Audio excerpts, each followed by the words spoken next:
Good morning students, class 11th mathematics, chapter 11 conic section. We have already started chapter 11 topic hyperbola, standard form of hyperbola. Now we start second type of hyperbola, that is conjugate hyperbola. conjugate hyperbola, बेटे standard hyperbola की equation क्या थी हमारे पास? Standard hyperbola में हमारे पास equation थी x square by a square minus y square by b square equal to 1. This is the equation of standard hyperbola. X square by a square minus y square by b square equal to 1. जब हम conjugate hyperbola की बात करें या vertical hyperbola की बात करें तो उस केस में हमारे पास माइनस का साइन एक्स के साथ आ जाएगा, प्लस का साइन y के साथ आ जाएगा. इस वाले स्टैंडर्ड में y के साथ माइनस है, x के साथ प्लस है. लेकिन जब हम कॉन्जुगेट हाइपरबोला की बात करते हैं उसमें x के साथ माइनस होगा, y के साथ प्लस होगा. x के साथ माइनस, y के साथ प्लस इक्वल टू 1. तो क्या बनेगा? Minus x square by b square plus y square by a square equal to 1, या y square by a square को आगे लिख लो, minus x square by b square equal to 1. This is an equation of conjugate hyperbola. तो this is a figure of conjugate hyperbola. इधर देखिए, this is the x axis, this is the y axis. ठीक है, short form में दोबारा बताता हूँ. इधर देखिए, ये एक्स एक्सिस है, ये एक्स डैश, ये y dash. This is the conjugate hyperbola. ये डायरेक्ट्रिक्स D1, ये डायरेक्ट्रिक्स D2. ठीक है, ये वर्टेक्स V1, ये वर्टेक्स V2, ये फोकस F1, ये focus F2. This is the centre C0 0. Vertex क्या है? वाई एक्सिस पे कोई भी पॉइंट है तो एक्स कोऑर्डिनेट 0 0 A, तो इसके आ गया 0 माइनस A. फोकस का कोऑर्डिनेट हो गया 0 C, ये क्या हो गया 0 माइनस C. ठीक है बेटा, तो डिस्टेंस बिटवीन टू वर्टिसेस, दो वर्टेक्स के बीच के डिस्टेंस को हम क्या बोलते हैं? Length of, that is called length of transverse axis. और ये क्या है? ए, ये माइनस है, दो वर्टेक्स के बीच का डिस्टेंस है 2a. तो ट्रांसवर्स एक्सिस की लेंथ कितनी है? 2a, जिसको मैंने रेड इंक से मार्क किया है. और कॉन्जुगेट एक्सिस की लेंथ कितनी होगी? 2b. कॉन्जुगेट एक्सिस की लेंथ कितनी है हमारे पास? 2b है. और उसके बाद बेटे हमारे पास वर्टेक्स हो गया, फोकस हो गया, सेंटर हो गया. एक्सेंट्रिसिटी का फॉर्मूला क्या होता है? C/A. ठीक है, और हुज वैल्यू, एक्सेंट्रिसिटी की वैल्यू C/A, जिसकी वैल्यू हमेशा ग्रेटर देन 1 होती है. ठीक है, डायरेक्ट्रिक्स लाइन, ये D1 डायरेक्ट्रिक्स है, ये D2 डायरेक्ट्रिक्स है. Line parallel to x axis, equation है y equal to constant, that is y equal to plus A/. Second directrix में y equal to minus A/, क्योंकि line parallel to x axis है तो y equal to constant है, और वो constant minus A/, और y equal to plus A/. ठीक है बेटा, लैटिस रेक्टम की लेंथ सेम है 2b स्क्वायर बाय, जो हमारी पिछले में थी सेम. ठीक है, क्लियर है बेटा? ये सारे फॉर्मूले आपको आने चाहिए. देखिए, eccentricity C/A, value greater than 1. Length of transverse axis 2a. Transverse axis हमारा किस एक्सिस पे है? वाई एक्सिस पे है, तो वाई एक्सिस की इक्वेशन होती है x equal to 0. Length of conjugate axis 2b है. Equation of conjugate axis x axis की इक्वेशन है y equal to 0. Equation of directrix y equal to plus minus A/. Length of latus rectum क्या है? 2b square divided by a. देखिए बेटा, 9y square minus 4x square equal to 36. ये hyperbola में given है, exercise 11.4 का third question. मुझे सारे values, vertex, focus, centre, eccentricity, transverse axis, conjugate axis, latus rectum, इन सब की लेंथ और इक्वेशंस फाइंड आउट करनी है. बेटा राइट साइड में 1 होना चाहिए, तो मैंने कहा डिवाइड बोथ साइड बाय 36. 36 से तीनों को डिवाइड कर दिया. 9 4 द 36, 4 9 द 36, 36 से 36 cancel 1. Y square by 4 minus x square by 9 equal to 1. Y square by 2 का square minus x square by 3 का स्क्र इक्वल टू 1. इसको कंपेयर किया मैंने y square by a square minus x square by b square equal to 1 से compare किया. Compare करके a आ गया 2, b आ गया 3. a2 आ गया, b3 आ गया. बेटे a2 b3, this is a conjugate hyperbola. अब इक्वेशन क्या होती है? c square equal to a square plus b square. C square क्या होता है? a square plus b square. c की वैल्यू कितनी है बेटे? फाइंड करनी है. a मेरे पास क्या है? 2 का स्क्वायर. b स्क्वायर क्या होगा? 3 का स्क्वायर. c स्क्वायर आ गया 13, c आ गया √13. इन सभी को हम इक्वेशंस के अंदर, फॉर्मूलेस के अंदर पुट करेंगे. पहला है सेंटर 0 0, दूसरा एक्सेंट्रिसिटी C/A. c कितना है? √13 डिवाइड बाय a कितना है? 2. बाकी फॉर्मूले भी एज इट इज़ हम फाइंड आउट कर लेंगे. इधर देखिए, ये देखिए,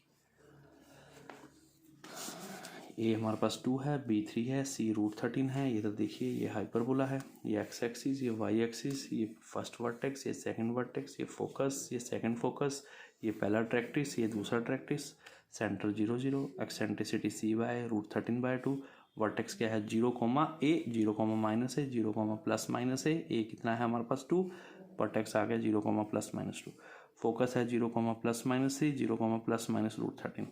लेंथ ऑफ ट्रांसवर्स एक्सिस, ये ट्रांसवर्स एक्सिस है, ये दो वर्टेक्स के बीच के डिस्टेंस को ट्रांसवर्स एक्सिस कहते हैं। इसकी लेंथ कितनी है हमारे पास, कितनी है length 2a, 2 × 2 4। Equation of transverse axis, देखो ट्रांसवर्स एक्सिस वाई एक्सिस पे है, वाई एक्सिस की इक्वेशन x = 0।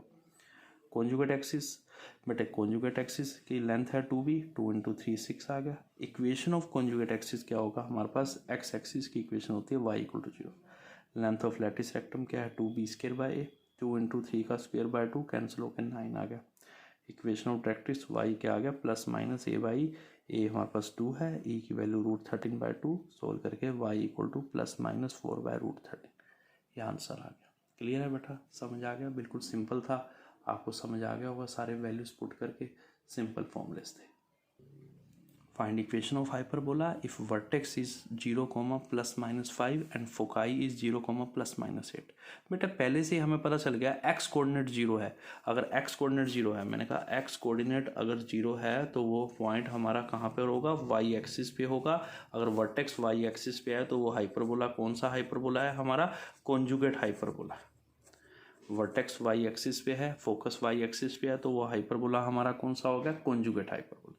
कंपेयर किया, वर्टेक्स क्या है 0, ±a, फोकस क्या है 0, ±c, a आ गया 5, c आ गया 8। अब c और a आ गया, b निकालने के लिए फॉर्मूले में पुट कर दो, c² = a² + b²। c की वैल्यू पुट की, a की वैल्यू पुट करी, वहाँ से b आ गया, b² = 39, b आ गया √39। अब कौन सा हाइपरबोला है, ये हमारा कॉन्जुगेट हाइपरबोला है। उसकी इक्वेशन क्या है, y² / a² - x² / b² = 1। a की वैल्यू कितनी है बेटा 5, y² / 5 का स्क्वायर -x² / b का √39 का स्क्वायर। ये आपका क्या आ गया, आंसर आ गया। क्लियर हो गया बेटा, सिंपल क्वेश्चन था बिल्कुल। क्वेश्चन नंबर एग्जाम्पल 16 है, इंपॉर्टेंट है। Find the equation of hyperbola which focus is 0, ±12 and length of lattice rectum is 36। बेटा ध्यान दो, फोकस को फोकस से कंपेयर कर लो, 0, ±c कंपेयर किया तो देखिए c कितना आ गया 12 आ गया। अगर x कोऑर्डिनेट 0 है, देखो x कोऑर्डिनेट 0 है तो फोकस हमारा कहाँ पे लाई करेगा, y एक्सिस पे। y एक्सिस का मतलब फोकस, y एक्सिस का मतलब वो कौन सा हाइपरबोला है, कॉन्जुगेट हाइपरबोला। क्लियर है बेटा। और लैटिस रेक्टम की लेंथ मुझे कितनी की दे रखी है, 36 की बना। लैटिस रेक्टम का formula 2b² = a = 36, cross multiply किया, 2b² = 36 से 2 से कैंसिल होकर 18, b² = 18। रिलेशनशिप का फॉर्मूला आपको पता है, c² = a² + b²। c की वैल्यू हमने अभी अभी फाइंड की, कंपेयर करके c आ गया था 12, a², b² की वैल्यू पुट कर दी हमने। ये देखो b² की जगह क्या आ गया 18 है, बाय 1 से b² की जगह 18 आ गया। अब a² + 18 है -144, ये क्वाड्रेटिक इक्वेशन है, मुझे इसको सोल्व करना है। अब 18a के मुझे क्या करने हैं बेटे, फैक्टर बनाने हैं। ठीक है, क्या आ गया बेटे 24 × 6 कितना होता है 144, 24 - 6 क्या आ गया 18, तो इसको मैंने ब्रेक किया, a² + 18a को ब्रेक किया, 24a - 6a -144 = 0। इन दोनों में से a common, a + 24 -6 common, a + 24। अब a + 24, a + 24 as a whole common into a - 6 = 0। इधर a = -24 और a = 6। क्लियर है बेटा, बहुत इंपॉर्टेंट क्वेश्चन है। या तो a -24 या a 6 पुट कर दिया इक्वेशन में, b² = 18 है, वन इक्वेशन यही है बाय 1 से। ठीक है, a² b² = 18 इंटू -24, b² बन गया negative. You know square quantity कभी भी नेगेटिव नहीं होती, which is not possible. b का स्क्वायर नेगेटिव नॉट पॉसिबल। यहाँ a = 6 पुट किया इक्वेशन 1 में, b² = 18 है, 18 × 6 108, p क्या होगा √108। इक्वेशन ऑफ हाइपरबोला क्या है, y² / a² - x² / b² = 1। a की वैल्यू पुट कर दी, b की वैल्यू पुट कर दी, विच इज योर आंसर। बेटे क्वेश्चन 15 बहुत ज़्यादा इंपॉर्टेंट क्वेश्चन है। Find equation of hyperbola whose focus is 0, ±√10 and hyperbola passes through point 2, 3। सबसे पहले फर्स्ट ऑफ ऑल फोकस में एक्स कोऑर्डिनेट 0 है, एक्स कोऑर्डिनेट 0 है तो इसका मतलब वो हमारा कौन सा हाइपरबोला है, कॉन्जुगेट हाइपरबोला है। 0, √10 and 0, -√10 this is a conjugate hyperbola, ठीक है। और कॉन्जुगेट हाइपरबोला इक्वेशन होती है y² by a² minus x² by b² equal to 1। This is the equation of conjugate hyperbola. Question में गिवन है hyperbola passes through point 2, 3, x की जगह 2, y की जगह 3 पुट कर दो इसी इक्वेशन में, y की जगह 3 और x की जगह 2 पुट कर दिया। 9/a² minus 4/b² equal to 1 equation number second आ गई। फोकस गिवन है मुझे क्वेश्चन में 0, ±√10 कंपेयर किया 0, ±c से, c इक्वल टू क्या आ गया √10, ठीक है बेटा। अब रिलेशनशिप हमें पता है c² equal to a² plus b², c की वैल्यू पुट करी √10 का whole square, a² plus b²। अब इन दोनों इक्वेशनों को सोल्व करना है, एक सेकंड एंड थर्ड को। यहाँ से b² की वैल्यू निकाल लो, इस a² इधर आएगा 10 - a² इक्वल टू b², तो ये b² की वैल्यू को इक्वेशन 3 से किस में पुट कर दो, इक्वेशन नंबर 2 में। क्लियर है बेटा। तो बेटे पुट किया मैंने 9/a² माइनस 4/b² था, b² की जगह क्या आ गया 10 - a²। एलसीएम लिया a² इंटू 10 - a², a² से a² cancel, 10 - a² into 9, 9 into 10 - a² minus ये टर्म से ये टर्म डिवाइड हो गई, कैंसिल हो गया, 4 into a², open the bracket, cross multiply कर दो। 90 - 9a² माइनस 4a², क्रॉस किया तो उधर जाके क्या होगा 10a² माइनस a⁴। सारी टर्म्स को एक तरफ ले जाएंगे, ये क्या है 10a² माइनस a4, इधर क्या है 90 - 13a², सभी टर्म्स को एक तरफ ले आओ। a माइनस a4 इधर plus a4 minus 13a² minus 10a² plus 90 minus minus plus 13 और 10 क्या होगा -23a²। अब इसको आपने क्या करना है, एक तरह से क्वाड्रेटिक है, बाय क्वाड्रेटिक है वैसे तो, स्प्लिटिंग मिडिल टर्म से ब्रेक कर दो। अब बेटे 18 के फैक्टर बनाए, 18 इंटू 5 90 जैसे स्प्लिटिंग मिडिल टर्म करते थे, और -18 - 5 इक्वल टू -23, तो आपने ब्रेक कर दिया -23 को -18a² माइनस 5a²। इन दोनों में से a² कॉमन इधर आया, a² माइनस 18, इन दोनों में से -5 कॉमन अंदर आया, a² माइनस 18, a² माइनस 18 से a² माइनस 18 कॉमन आ गया, यहाँ क्या बचा a² माइनस 5। इधर या तो ये टर्म 0 होगी या ये टर्म 0 होगी, इधर a² minus 18 0, a² equal to 18 आ गया, और a² minus 5 equal to 0, a² कितना आ गया 5 आ गया। b² में पुट कर दिया, b² equal to 10 - a², 10 - 18, b² minus 8, square quantity कभी भी नेगेटिव नहीं हो सकती, नॉट पॉसिबल।